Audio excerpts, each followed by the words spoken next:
Good morning, students. Now we want to see the gas turbine jet propulsions introductions and also unit number 4, jet propulsions.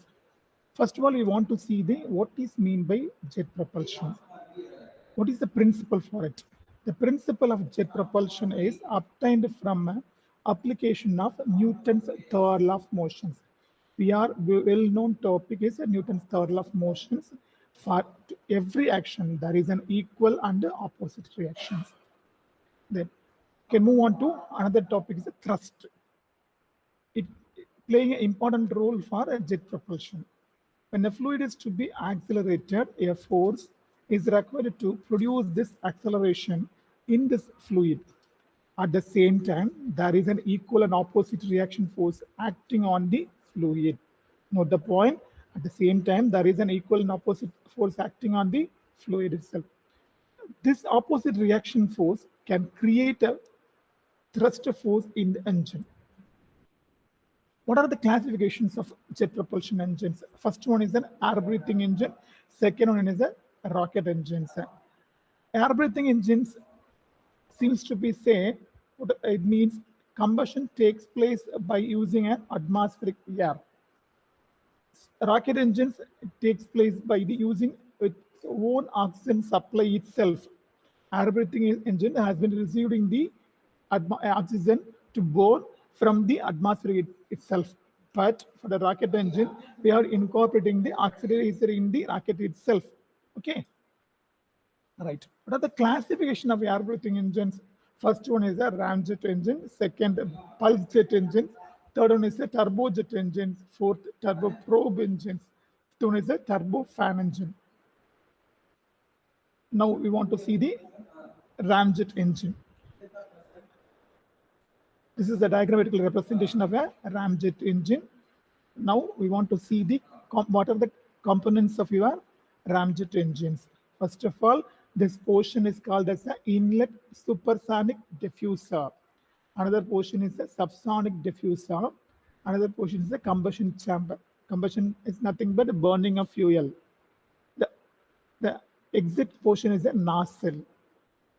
Due to the Newton's third law of motion to create inside the combustion chamber, the thrust force is going to move on the opposite direction of your flame propagations. What are the main parts of your ramjet engine? Supersonic diffuser, subsonic diffuser, combustion chamber, and discharge nozzle sections. Then the major effect should occur in your ramjet engine. The function of a supersonic and subsonic diffusers are to convert the kinetic energy of the entering air into the pressure energy. This energy transmission is called as a ram effect. Note the point. I will tell you once again. The function of supersonic and subsonic diffusers are to convert the kinetic energy of the entering air into the pressure energy. This energy transformation is called as a ram effect, and the pressure rise is called as a ram pressure. The corresponding pressure is called as a ram pressure. What are the advantages of a ramjet engine? Number one, it's a very simple design and does not have any moving parts. Second, it's a very low cost compared to another type of jet engines. Third one is less maintenance because of the less number of moving parts.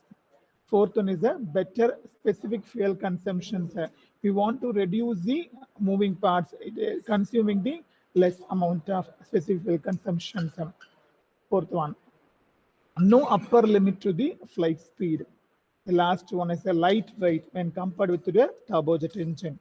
What are the major disadvantages of ramjet engine? Its take off thrust is zero. It is not possible to start the ramjet engine without an external launching device. Second one is it's very difficult to design a diffuser. The major drawback into that is design of diffuser. Third one is a lower thermal efficiency. The last topic is what are the applications of ramjet engine?